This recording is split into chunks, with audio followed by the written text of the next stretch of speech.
Communion. His delight is in the law of the Lord, and in his law doth he meditate day and night. Psalms 1:2. There is always a silent communion going on between the individual soul and the invisible presence. This communion should become a conscious communion of the self with the over-self, of the mind with the spirit, of the personal with the impersonal. As the artist communes with the essence of beauty and gives birth to form through this communion, so our minds should commune with the presence of God. This communion should arise from an awareness of the divine presence. Today I commune with the Spirit.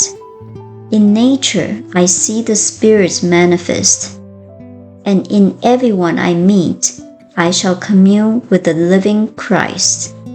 The divine presence in him, sensing its perfection, realizing its beauty, and being consciously aware of its love.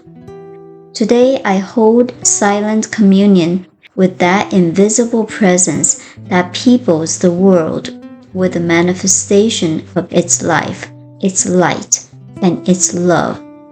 The greater the consciousness of God, the more complete must be the realization of the true self, the divine reality.